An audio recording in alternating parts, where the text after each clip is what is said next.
네, 오늘부터는 이제 창세기를 볼 건데요. 우리는 지금까지 매일 성경 본문으로 해왔어요. 매일 성경 본문으로 해오다가 아이들과 이게 묵상을 보는데 이게 애들이 말씀에 대한 이해는 그래도 조금 있을지도 모르겠어요. 그런데 이것이 내 삶과 어떻게 적용돼야 되는지 이 점에 대해서 좀 어려워하더라고요. 아직 어려울 게 당연해요. 근데 큐틴이라는 책은 적용점을 잘 살리더라고요. 간증이. 그리고 간증들이 다 자기 자랑이 아니에요. 전부 다 그 말씀을 통하여서 거울이 돼서 그것을 오늘 말씀을 적용해가지고 그걸 간증하고 있더라고요. 그 안에 자기 부인이 다 있더라고요, 보니까. 그래서 아이들한테 유익할 거라고 생각을 했어요.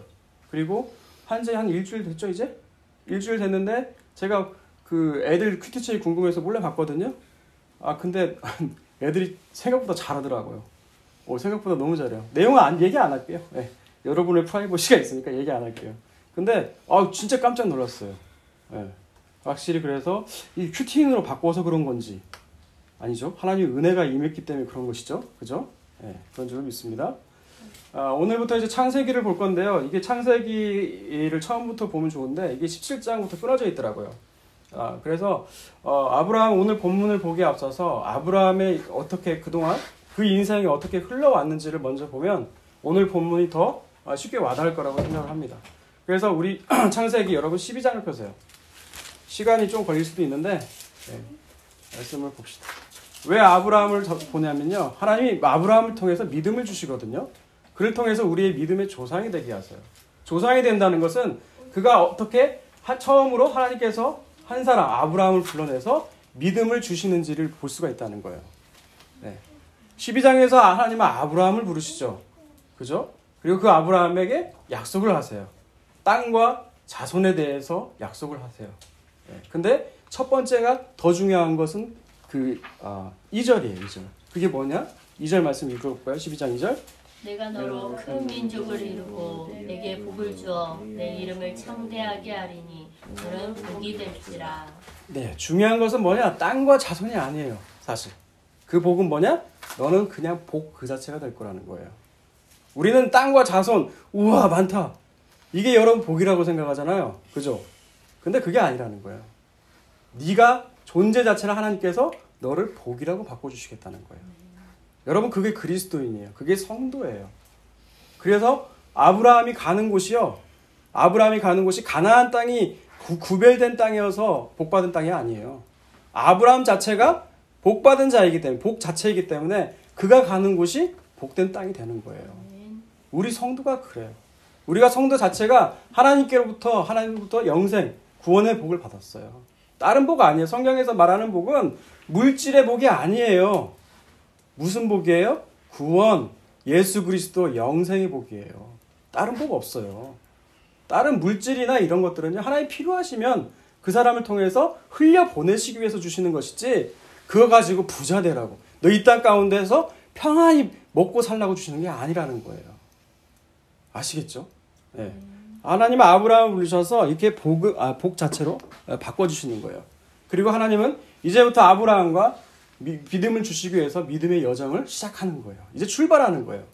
그런데 그 믿음의 여정 가운데 12장에서 15장이 참 중요한 사건이거든요.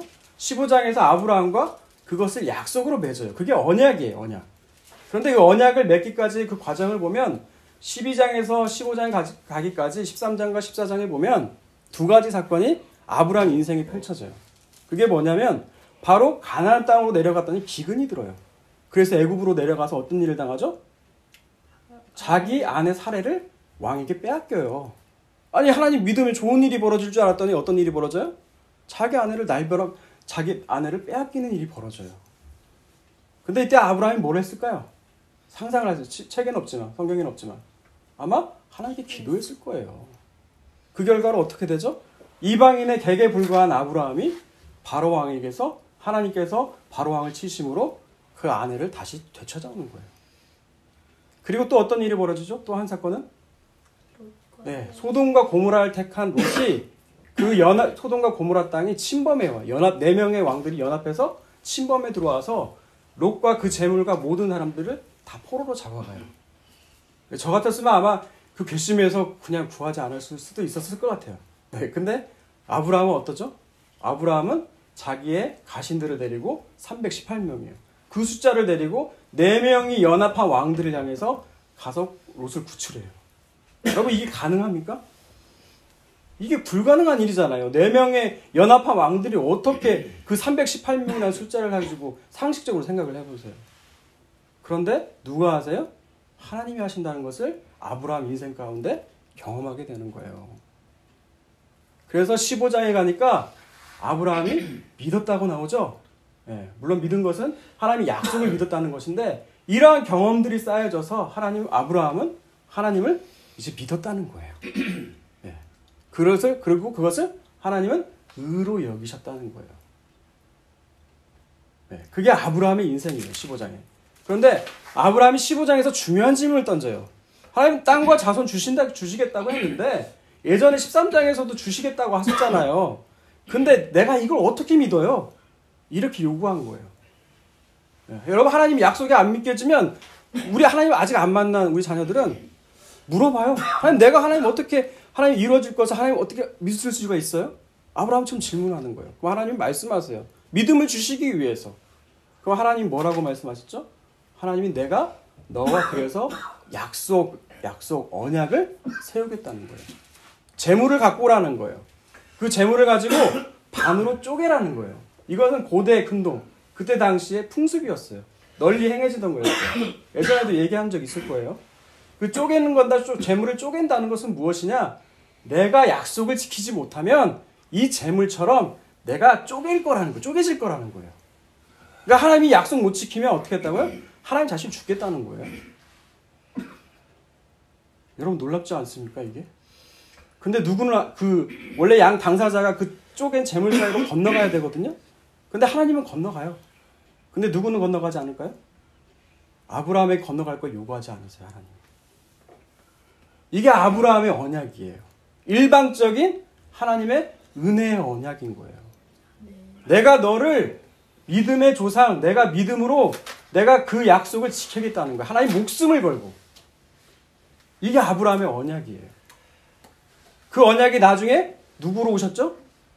예수님께서 오셔서 그 언약의 말씀대로 죽으시고 우리를 구원해 내시잖아요.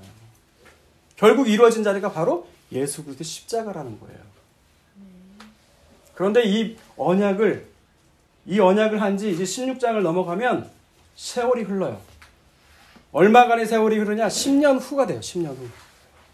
근데 이때도 약속의 자녀, 하나님께서 주시겠다는 약속이 이루어지지 않는 거예요. 그러니까 어떨까요, 아브라함은? 불안한 거예요. 사라도 역시, 그때 이름 사례죠?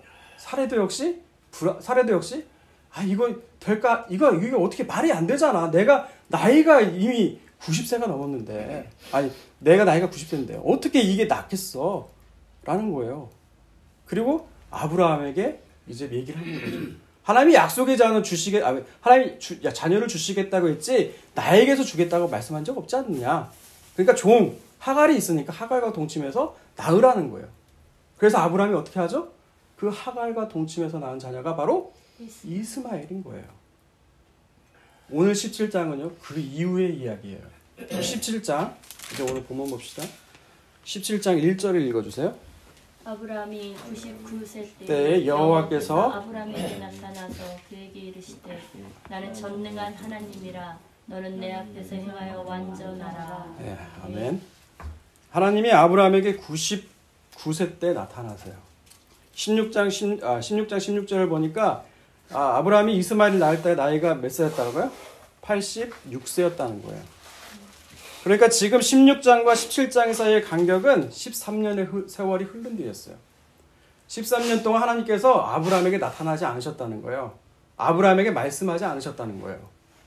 왜 그랬을까요, 하나님이?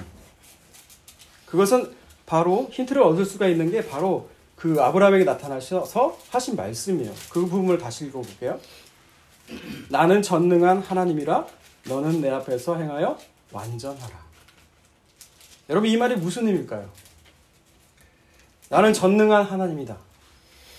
무슨 말일까요? 난 모든 것을 할 수 있다는 것이겠죠. 전능하다는 것은.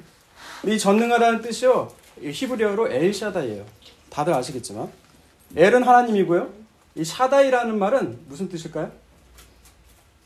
이 원어로 하면 가슴이라는 뜻이에요. 샤다이가. 하나님은 나의 가슴이라는 거예요. 여러분, 그럼 많이 이해가 더 안 닿았죠? 무슨 말인지. 그죠? 이것은 어머니를 생각하면 돼요. 어머니가 우리를 육신의 어머니가 우리를 낳고 그냥 방치해 두나요? 그냥 방치하지 않죠. 애를 젖을 먹이고 밥을 먹이고 또 때로는 가르치기도 하고 이렇게 해서 책임지고 성장을 시키잖아요. 마치 이거와 같아요. 나는 전능한 하나님이라는 거예요. 내가 너와 언약을 맺지 않았냐는 거예요. 그 언약은 누가 이루겠다는 거예요? 네가 이루는 게 아니라 내가 이루겠다는 거예요. 그게 하나님의 일방적인 언약, 은혜의 언약인 거예요. 네 힘으로 하는 게 아니라는 거예요. 그 언약에 네 노력, 네 힘이 들어가서는 안 돼요. 왜? 인간은 죄인이니까. 아브라함이 아니죠. 아담의 선악과 사건 이후로 인간은 모든 죄 가운데 있었으니까. 네가 타면 부정을 타는 거예요. 할 수가 없는 거예요. 하나님이 약속하신 것은 하나님이 이루어내시겠다는 거예요. 그래서 그 뒤에 있는 말이 뭐예요? 그래서 너는 내 앞에서 행하여 완전하라는 거예요. 그럼 이 말은 또 뭐예요? 완벽하게 살라는 뜻이에요? 도덕적 흠결 없이 완전히 지키면서 행하라는 거예요? 아니에요. 이것을 영어 성경으로 보면요, 다 똑같이 했더라고요. Walk before God이라는 거예요. 하나님을 향해서 걸어가라는 거예요. 걸어가면서 뭐 하라는 거예요? 내 언약이 내가 이루어지는 것을 네가 보라는 거예요. 이제. 네 힘으로 하는 거 아니라는 거예요. 그게 아브라함에게 하셔서 나타나셔서 하신 말씀이에요. 그러니까 99세 때 아브라함은 자기가 자녀를 낳을 수가 없는 나이에요. 사라도 이미 병수, 폐경이 왔어요. 낳을 수가 없어요. 불가능해요. 인간의 상식으로 될 수가 없어요. 그래서 그때 일부러 나타나신 거예요. 아브라함은 어떻게 생각한 줄 아세요? 아브라함은 이스마엘이 약속의 자녀라고 생각했어요. 그렇죠? 이스마엘이 약속의 자녀라고 생각했어요. 하나님이 이렇게 말씀하셨는데도 이게 보면 뭐라고 냈어요? 18절에 보면 아브라함이 이에 하나님께 아뢰되 이스마엘이나 하나님 앞에 살기를 원하나이다. 이렇게 말을 하는 거예요. 근데 하나님의 생각은 완전히 달라요. 하나님 뭐라고 말씀하세요? 19절부터 21절 한번 읽어볼까요? 하나님이 이르시되 아니라 내 아내가 내게 아들을 낳으리니 너는 그 이름을 이삭이라 하라. 내가 그와 내 언약을 세우리니 그의 후손에게 영원한 언약이 되리라. 이스마엘에 대하여는 내가 내 말을 들었나니 내가 그에게 복을 주어 그를 매우 크게 생육하고 번성하게 할지라. 그가 12두량을 낳으리니 계속 읽으세요. 내가 그를 큰 나라가 되게 하려니와 내 언약은 내가 내년 이 시기에 사라가 내게 낳을 이삭과 세우리라. 네, 하나님은 어떻게 하신다고요? 이스마엘이 아니라는 거예요. 이스마엘은 종에게서 난 자녀예요. 하갈이라는 이방 여자에게서 난 종의 자녀예요. 아브라함이 자기 힘으로 자기 의지로 이루겠다고 한 그 자녀가 바로 육신의 자녀가 이스마엘인 거예요. 이스마엘 아니라는 거예요. 누구와 세운다는 거예요? 이삭과 세운다는 거예요. 그게 약속의 자녀라는 거예요. 근데 우리는 이걸 보면서 20절에 보면서 20절의 말씀을 더 좋아해요. 뭐예요? 이스마엘도 크게 된다는 거예요. 복을 주시겠다는 거예요. 근데 거기에 팔려 있는 거예요. 아니요.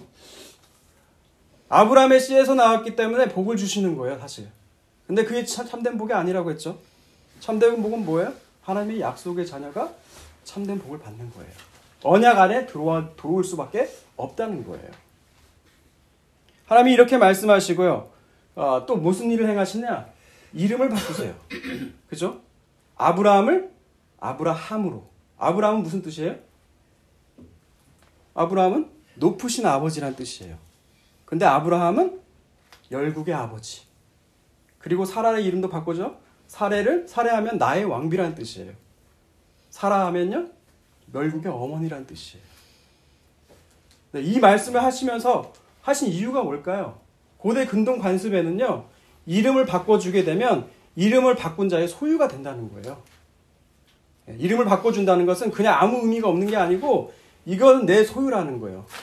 그러니까 내가 책임지고 하나님께서 이 언약을 땅과 자손에 대한 약속을 하나님이 반드시 행하시겠다고 아브라함에게 계속해서 확인시켜 주시고 계시는 거예요. 그럼 아브라함에게 그 언약이 구체적으로 무엇인지 한번 볼게요. 2절 한번 읽어볼까요? 내가 내 언약을 너와 나 사이에 두어 너를 크게 번성하게 하라 하시니, 크게 번성케 해주겠다는 거예요. 4절 보라 내 언약이 너와 함께 있으니 너는 여러 민족의 아버지가 될 것이다 라는 거예요. 하나님이 그렇게 하시겠다는 거예요. 5절 읽어볼까요? 이제부로는 내 이름을 아브라함이라 하지 아니하고 아브라함이라 하리니 이는 내가 너를 여러 민족의 아버지가 되게 함이니라. 그렇게 만드시겠다는 거예요. 하나님이 이름을 바꾸심으로써 자기 언약을 반드시 이루시겠다는 거예요. 6절과 7절을 읽어볼까요? 내가 너를 심히 번성케 하리니 내가 내게서 민족들이 나게 하며 왕들이 내게서 나오리라. 내가 내 언약을 너와 내 후손 사이에 세워서 영원한 언약을 삼고 너와 내 후손의 하나님이 되리라. 아멘. 아브라함뿐만이 아니에요. 아브라함 대대손손 우리에게까지 그 복을 언약 안으로 우리를 초대하신다는 거예요. 그러면 이게 어떻게 된 걸까? 우리는 유대인이 아니잖아요. 이스라엘 사람이 아닌데, 후손이 아닌데 어떻게 된 걸까요? 이것을 갈라디아서는 이렇게 말하고 있어요. 갈라디아서 보세요. 갈라디아서 말씀 볼게요. 갈라디아서 3장. 갈라디아서 3장 봅시다. 어떻게 우리가 아브라함의 언약에 우리가 들어갈 수가 있는지. 갈라디아서 3장을 봅시다. 3장 6절에서 9절 말씀 한번 볼게요. 읽습니다. 시작. 아브라함이 하나님을 믿음에 그것을 그에게 의로 정하셨다 함과 같으니라. 그런즉 믿음으로 말미암은 자들은 아브라함의 자손인 줄 알지어다. 또 하나님이 이방을 믿음으로 말미암아 의로 정하실 것을 성경이 미리 알고 먼저 아브라함에게 복음을 전하되 모든 이방인이 너로 말미암아 복을 받으리라 하였느니라. 그러므로 믿음으로 말미암는 자는 믿음이 있는 아브라함과 함께 복을 받느니라. 아멘. 우리가 어떻게 아브라함의 언약에 들어간다고요? 믿음으로. 믿음으로 그 아브라함의 언약에 들어가서 우리도 이런 복을 받게 된다는 거예요. 자, 그 다음에 8절 우리 본문 다시 들어와서 또 언약의 말씀이 무엇인지 내용을 볼게요. 8절 한번 읽어볼까요? 내가 너와 내 후손에게 내가 거류하는 이 땅 곧 가나안 온 땅을 주어 기업이 되게 하고 나는 그들의 하나님이 되리라. 아멘. 이때 비로소 가나안을 주시겠다고 약속하시는 거예요. 이때서야. 그 땅이 무엇인지 밝히지 않다가 이때서야 가나안 땅을 내게 주시겠다는 거예요. 그러면서 하나님이 또 말씀하시죠. 그게 뭡니까? 9절이에요. 9절 읽습니다. 시작. 하나님이 또 아브라함에게 이르시되 그런즉 너는 내 언약을 지키고 내 후손도 대대로 지키라. 네, 뭐를 하라고요? 언약을 지키라는 거예요. 언약을 지키라는 거예요. 하나님께서 다 이루어 가시지만 우리도 할 것이 있다는 거예요. 그건 뭐예요? 하나님 말씀하신 약속을 지키라는 거예요. 언약을 지키라는 거예요. 근데 이 언약을 지키라는 것은 내가 뭔가를 이뤄내는 게 아니에요, 사실. 하나님이 일방적으로 하나님이 끌고 가시는 그 언약을 우리는 어떻게 하는 거예요? 우리는 그 언약에 순종해서 받아들이는 거예요. 이건 마치 그거와 똑같아요. 하나님의 은혜를 알게 되면 우리가 어떤 마음 들어요? 이제 마음 가운데 하나님에 대한 사랑을 알게 되면 이제 아버지의 뜻대로 살고자 하는 그 마음이 강해 되는 거예요. 그런 말씀이란 거예요. 근데 이렇게 말씀하시면서 오늘 보면 핵심인 이걸 하라는 거죠. 9절에서 11절까지 한번 읽어볼까요? 9절에서 11절 읽습니다. 시작. 하나님이 또 아브라함에게 이르시되 그런즉 너는 내 언약을 지키고 내 후손도 대대로 지키라. 너희 중 남자는 다 할례를 받으라. 이것이 나와 너희 사이에 지킬 내 언약이니라. 너희는 포피를 베어라. 이것이 나와 너희 사이의 언약의 표징이니라. 너희의 대대로 모든 남자는 집에서 난 자나 또 너희 자손이 아니라 이방 사람에게서 돈으로 산 자를 막론하고 난지 8일 만에 할례를 받을 것이라. 너희 집에서 난 자든지 너희 돈으로 산 자든지 할례를 받아야 하니 이는 내 언약이 너희 살에 있어 영원한 언약이 되려니와 할례를 받지 아니한 남자 곧 그 포피를 베지 아니하는 자는 백성 중에서 끊어지리니 그가 내 언약을 배반하였습니다. 아멘. 원래 11절까지 읽어야 되는데 어차피 다 다룰 거기 때문에 다 읽었어요. 그냥 하나님 또 그렇게 하시면서 뭐라고 말씀하세요? 이제 할례를 행하라는 거예요. 할례. 왜 하나님께서는 아브라함에게 할례를 행하라고 하셨을까요? 그냥 약속을 재확인을 시켜주고 하면 되는데 왜 하나님께서는 할례를 아브라함에게 명령하시는 걸까요? 그건 15장과 관련되어 있어요. 15장과 16장. 아까도 말씀드렸지만 하나님이 일방적으로 언약을 세우시죠. 근데 그 언약이 16장 가서 아브라함 때문에 깨져요. 그렇죠? 근데 아브라함은 거기가 건너지 않았잖아요. 그 재물 사이로. 근데 그러면 누가 죽어야 돼요? 하나님이 죽으셔야 되는 거예요. 네. 그래서 하나님은 아브라함에게 다시 또 그것을 다시 제2차 언어로 얘기하는 거예요. 그게 할례예요. 할례라는 뜻은 무슨 뜻이냐? 잘라내다, 베어내다라는 거예요. 할례라는 것은 무슨 뜻이냐? 그래서 남자의 생식기를 끝을 자른다는 것은 무엇이냐면 그 사람의 혈통을 자른다는 얘기가 되는 거예요. 생명력이 남자의 생식기 있잖아요. 이 남자의 생명력이 끊어진다는 거예요. 네 혈통이 아니라 이제 내 언약, 내 혈통으로 너를 그쪽으로 하나님이 몰아넣으시겠다는 거예요.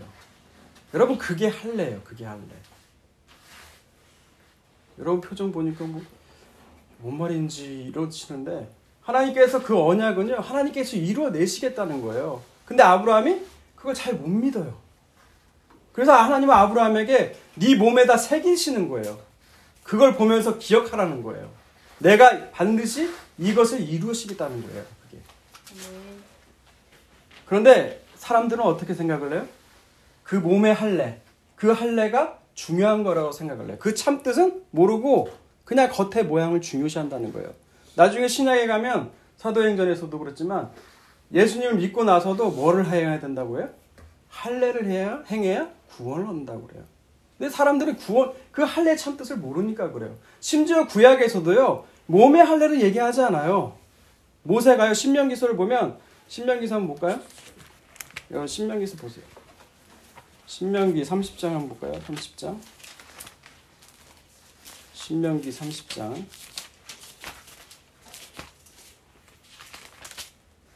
신명기서 30장 6절을 한번 봅시다. 6절. 30장 6절이요. 찾으셨죠? 내 하나님 여호와께서 내 마음과 내 자손의 마음의 할례를 베푸사 너로 마음을 다하며 뜻을 다하여 내 하나님 여호와를 사랑하게 하사 너로 생명을 얻게 하실 것이며. 아멘. 네. 몸의 할례는 사람이 하는 거예요. 근데 마음의 할례는 누구만 하실 수 있어요? 마음에 어떻게 할례를 받아요? 마음의 할례, 마음에 끝이 자를 때가 있어요? 마음이 보여요? 이건 하나님만이 하실 수가 있다는 거예요. 거듭나야 된다는 거예요. 네. 여러분 할례라고 아까 얘기했죠. 잘라내다, 끊어내다. 이게 사실 그 언약, 메리트도 이게 쪼개지다는 뜻이 있거든요. 이 어원이 다 같아요. 이게 신기한 게. 이게 뭐냐면 우리가 죽어야 된다는 거예요. 죽어야 된다는 거. 근데 우리 죽음 대신 누가 죽으셨어요? 예수님께서 죽으셨잖아요. 그죠? 우리 로마서 볼까요? 또 한 번 더 볼게요. 로마서 비슷한 말씀을. 로마서 4장을 한번 보세요. 로마서 4장.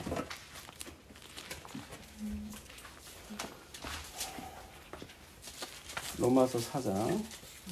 로마서 4장.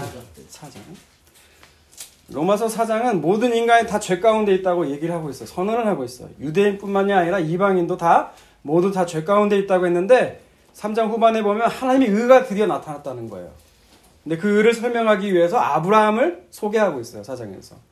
4장 5절부터 4장 9절부터 볼게요. 9절. 4장 9절.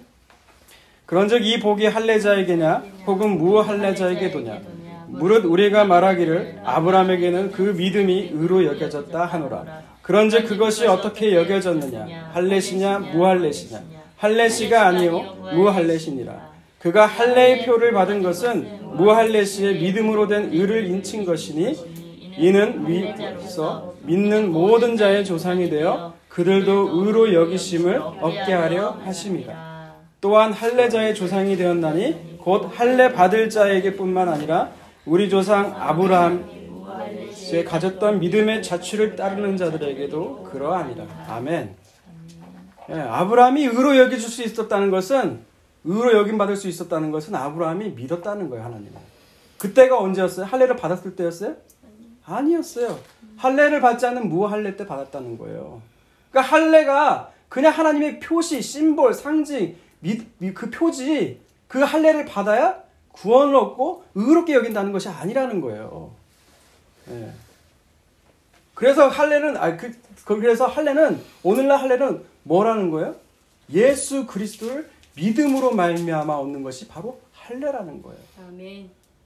이거 말씀을 한번 볼게요. 골로새서 보세요. 골로새서 2장.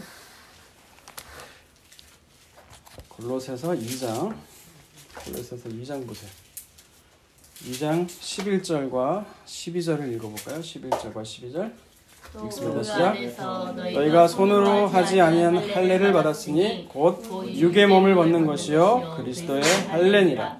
너희가 침례로 그리스도와 함께 장사되고 또 죽은 자들 가운데서 그를 일으키신 하나님의 역사를 믿음으로 말미암아 그 안에서 함께 일으키심을 받았느니라. 아멘. 너희가 손으로 하지 않는 할례를 받았다는 거예요. 믿는 자들은. 그럼 그 할례가 뭐예요? 할례는 분명히 그 생식이 끄트기를 자른 건데 그게 뭐라고요? 곧 육의 몸을 벗는 것이요 그게 바로 그리스도의 할례라는 거예요. 그리스도께서 우리를 위해 죽으심으로 말미암아 너희가 구별된 하나님의 백성이 되었다는 거예요. 너희가 나와 함께 그리스도와 십자가에 못 박혀 죽어서 너희가 죽고 예수로 다시 살아났다는 거예요. 이것을 보여주는 그림 언어가 뭐예요? 바로 침례예요. 침례. 그래서 오늘날에는 하나님이 할례가 아니라 침례로 그 표를 줬다는 거예요. 근데 할례나 침례나 중요한 것은 그 참뜻이에요. 참뜻. 아시겠죠? 그 참뜻이 중요한 거예요. 그럼 그 표시는 언제든지 하나님 상황과 시대에 따라서 바꾸실 수가 있는 거예요. 그게 바로 할례라는 거예요. 할례. 여러분 그렇다면 여러분 할례를 받았다면 여러분 이제 어떻게 살아야 돼요? 그걸 말씀은 요한일서를 한번 볼게요. 요한일서 3장을 봅시다. 요한일서 3장 4절부터 볼게요. 4절에서 9절까지 한번 읽어주세요. 찾으셨어요? 요한일서 3장 4절에서 9절 읽습니다. 시작. 죄를 짓는 자마다 불법을 행하나니 죄는 불법이라. 그가 우리를 죄 없게 하려고 나타나신 것을 너희가 아나니 그에게는 죄가 없느니라. 그 안에 거하는 자마다 범죄하지 아니하느니 범죄하는 자마다 그를 보지도 못하였고 그를 알지도 못하였느니라. 자녀들아 아무도 너희를 미혹하지 못하게 하라. 의를 행하는 자는 그의 의로우신 같이 의롭고 죄를 짓는 자는 마귀에게 속하나니 마귀는 처음부터 범죄함이라. 하나님의 아들이 나타나신 것은 마귀의 일을 멸하게 하심이라. 하나님께로부터 난 자마다 죄를 짓지 아니하나니 이는 하나님의 씨가 그의 속에 거하며 그도 범죄하지 못하는 것은 하나님께로부터 났습니다. 아멘. 어떻게 살아야 된다고요? 할례를 받았다면 예수 그리스도로 새 사람을 입었다면 죄를 짓지 않는 거예요. 9절을 보세요. 9절. 왜 죄를 지을 수가 없어요? 하나님의 씨가 그 안에 있기 때문에 죄를 지어서는 안 된다는 거예요. 죄를 짓지 않는다는 거예요. 여러분 이 말하면 부담될 거예요. 마음으로 한 것도 죄라고 했는데 난 지금도 죄 짓고 있는데 나는 하나님의 자녀가 아닌가? 내가 믿었던 복음이 진짜 아닌가? 여러분 혼동이 되실 거예요. 그런데 그 말씀의 해답을 우리가 사도 바울이 얘기한 게 있어요. 이 부분에 대해서 이게 무슨 의미인지 죄를 짓지 않는다는 것이 죄를 짓지 않는다는 것이 로마서 7장을 보세요.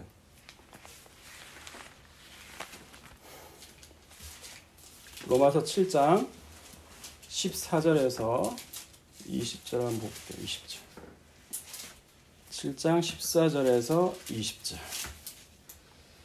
우리가 율법은 신령한 줄 알거니와 나는 육신에 속하여 죄 아래 팔렸도다. 내가 행하는 것을 내가 알지 못하노니 곧 내가 원하는 것은 행하지 아니하고 도리어 미워하는 것을 행함이라. 만일 내가 원하지 아니하는 그것을 행하면 내가 이로써 율법이 선한 것을 시인하노니 이제는 그것을 행하는 자가 내가 아니요 내 속에 거하는 죄니라. 내 속 곧 내 육신에 선한 것이 거하지 아니한 줄을 아노니 원함은 내게 있으나 선을 행하는 것은 없노라. 내가 원하는 바 선은 행하지 아니하고 도리어 원하지 아니하는 바 악을 행하도다. 예, 만일 이게 내가 19절까지요. 네, 19절. 이 말씀이 뭐예요? 내가 하나님의 법을 지켜야 되는데 그걸 지키지 못하고 내가 계속 죄를 짓고 있다는 거예요. 지금 사도 바울 얘기예요. 우리의 얘기도 해요. 그죠? 근데 그 죄를 짓는 것이 가만 보니까 누구라는 거예요? 이제 그것을 행하는 자는 예수를 믿음 거듭난 내가 아니라는 거예요. 그럼 이건 또 뭔 말이야? 그 밑에 보세요. 그 뒤에 뭐라고 나와 있어요? 내 속에 거하는 죄가 짓게 한다는 거예요. 네.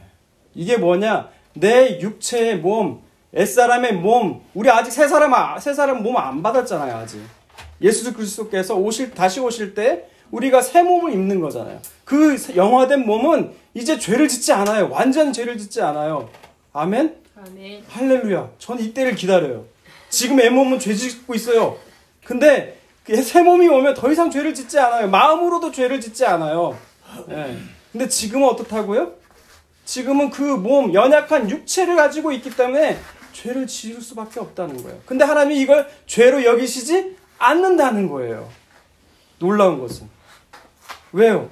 이미 예수 그리스도로 할례를 받았기 때문에. 하나님의 선언이에요. 네, 하나님의 선언이 뭐냐? 너는 이제 거듭났고 내 아들의 피가 너에게 인쳤으니 너희는 새 사람이 됐다는 거예요. 네. 그래서 어떻게 돼요? 곧 죄를 짓는 그 육의 몸은 어떻게 됩니까? 그래서 죽는 거예요. 여러분 무슨 뜻인지 좀 아시겠어요? 그래서 육체의 몸이 우리가 죽을 수밖에 없는 거예요.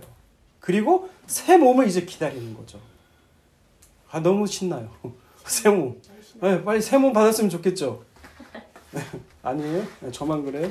네, 말씀을 계속해서 한번 읽어볼게요. 결론을 맺고 21절에서 23절을 읽어보세요. 창세기요? 아니요. 로마서 8장이요. 7장이요. 21절에서 23절. 그러므로 내가 한 법을 깨달았노니 곧 선을 행하기 원하는 나에게 악이 함께 있는 것이로다. 내 속사람으로는 하나님의 법을 즐거워하되 내 지체 속에서 한 다른 법이 내 마음의 법에 싸워 내 지체 속에 있는 죄의 법으로 나를 사로잡는 것을 보는도다. 끊임없는 거예요. 지금 갈등하고 있는 거예요. 지금 내가 분명히 예수를 믿었는데 왜 나는 여전히 죄를 짓지? 난 여전히 예수를 믿었는데도 여전히 혈기가 또 나오고 또 왜 이러지? 사도 바울이 고찰이에요. 자기 실제 가운데서 지금 그걸 보고 있는 거예요. 그러면서 결론이 이거예요. 24절과 25절 읽고 말씀 마칩니다. 읽습니다. 시작. 오호라 나는 공고한 사람이로다. 이 사망의 몸에서 누가 나를 건져내랴. 우리 주 예수 그리스도로 말미암아 하나님께 감사하리로다. 그런즉 내 자신이 마음으로는 하나님의 법을 육신의 법으로는 죄의 법을 섬기노라. 내가 비록 이 모양 이 꼴이지만 예수 그리스도만이 소망이 되셔서 나중에 그 부활의 그 새 몸, 네, 내가 지금 그걸 기다리고 있는 거예요. 뭘로? 믿음으로. 네. 여러분 그 소망을 품는 우리 모두가 되시기를 주님의 이름으로 축복합니다. 아멘. 우리 제가 아까 얘기를 하다가 마치 그렇게 끝나면, 그러니까 우리가 그 육체의 몸을 입고 있기 때문에 그 한계가 있다고 했잖아요. 그러니까 이렇게 매기 끝나면 마치 구원파가 될 수 있는 결론에 이른 것 같더라고요. 그래서 오해를 살 것 같아서 제가 추가적으로 덧붙일게요. 우리가 이제 그러니 어쩔 수 없다. 그러니 죄를 짓더라도 우리가 상관없다. 예수 피로 구원 얻었으니까 그냥 마음대로 살자. 이게 아니에요. 이미 예수님께서는 그 십자가를 지심으로 우리를 십자가에 같이 못을 박아서 우리가 이미 죽었다는 거예요. 성경은. 그러니 이제 죄의 몸에 다니지 말고 그 은혜로 그 흑암에서 생명의 나라로 옮겼으니 너희는 이제 죄를 짓지 않고 빛의 자녀로 살으라는 말씀이 결론은. 근데 어떻게 하시냐? 이제 우리가 자꾸 그 옛날 몸이, 육의 몸이 기억하고 있는 거예요. 자꾸 꼬시는 거예요. 유혹하는 거예요. 죄의 그 사단의 권력은 이미 십자가에서 끝났어요. 부활하심으로. 그런데 계속 유혹하는 거예요. 그 육체가 몸을 기억하니까. 근데 그것은 유혹이고 거짓된 거라는 거예요. 여러분 그럴 때마다 어떻게 해야 돼요? 마귀를 대적하라. 그러면 어떤다고 마귀가요? 도망간다는 거예요. 도망간다고. 여러분 그렇게 해서 마귀를 받고 예수 그리스도의 은혜로 서가는 여러분 우리가 되기를 바랍니다. 아멘.